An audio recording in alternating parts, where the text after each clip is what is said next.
Hi guys! Welcome sa Ginhawa Pinoy, kung saan ang goal natin ay simpleng buhay na maginhawa at hindi magarbo. Tanong: bakit kaya parang stuck ka sa parehong sitwasyon kahit matagal ka nang nagsusumikap? Baka kasi nasa comfort zone ka pa rin. Ngayon, pag-uusapan natin kung bakit growth happens outside your comfort zone, at kung paano ka pwedeng mag-risk na hindi reckless. Kaya kung handa ka nang umusad sa buhay, stay with me hanggang dulo. Part 1, Comfort Zone, ang silent trap. Ang comfort zone ay parang malambot na unang nakaka-relax, pero pag sobra kang tumambay doon, hindi ka makaka-move forward. Sa umpisa, okay lang. Gusto natin ng stability. Pero kapag palagi mong pinipili ang madali, nawawala ang chance mong matuto. Example, marami sa atin ay takot mag-apply ng bagong trabaho kasi, baka di ko kayanin. O kaya ayaw mag-start ng small business kasi, baka malugi. Pero isipin mo to, paano ka lalago kung hindi ka susubok? Lahat ng successful na tao, dumaan sa discomfort. Si Henry C., nagsimula bilang tindero ng sapatos. Walang kasiguraduhan noon pero nag-risk siya at pinag-isipang mabuti. Ngayon, SM na ang resulta. Part 2, Risk Smart, Not Reckless. Hindi porke may risk, sasabak ka agad. Ang tawag dyan, reckless. Ang smart risk ay pinag-isipan. Ito yung alam mong may possibility ng failure, pero ready ka kasi may plano ka. Gusto mong mag-start ng business. Okay, mag-research ka muna. Alamin ang demand, capital, at risk. Gusto mong mag-invest. Aralin mo muna ang basics.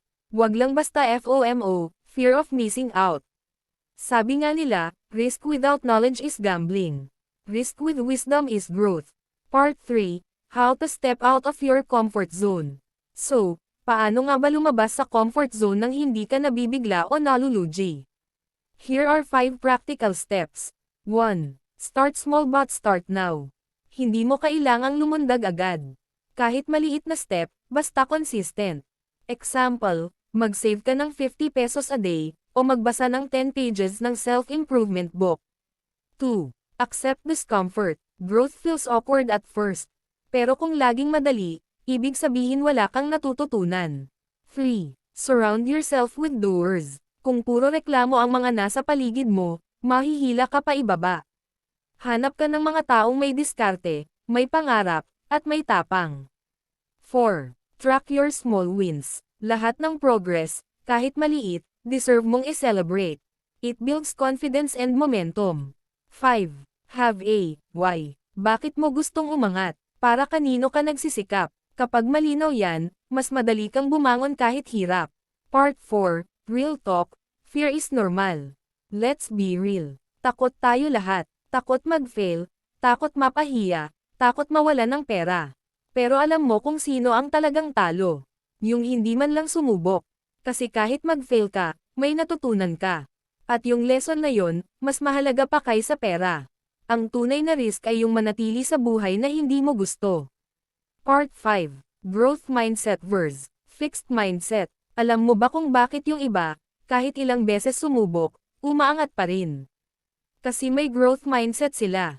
Ang fixed mindset, laging sinasabi, ganito na ako, hindi ko kaya, wala akong pera. Pero ang growth mindset, nagsasabi ng, matutunan ko to, pwede akong magsimula kahit maliit.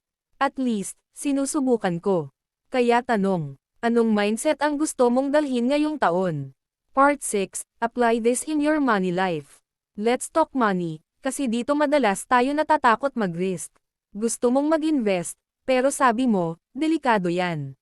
Gusto mong mag-side hustle, pero sabi mo, baka sayang lang ang oras.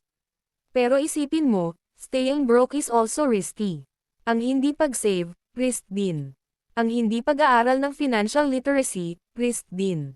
Kaya piliin mo yung risk na may direction. Invest in yourself, build skills, at huwag matakot sa discomfort. Part 7, Personal Reflection Segment. Ngayon, isipin mo sandali. Saan ka madalas magstay comfortable? Sa trabaho na ayaw mo na pero safe. Sa routine na paulit-ulit kahit walang growth. Sa mga kaibigan na nag-hold back sa'yo. Kung gusto mong magbago ang resulta ng buhay mo, kailangan mong baguhin yung ginagawa mo araw-araw. As they say, Nothing changes if nothing changes. Part 8. Take action today. Kaya starting today, lumabas ka kahit konti sa comfort zone mo. Mag-try ng bagong skill, magbenta online, magbasa ng finance book, o mag-invest ng maliit. Hindi kailangang perfect. Ang mahalaga, you move forward. Remember, discomfort is the price of progress. Kung hindi ka na-stretch, hindi ka lalaki.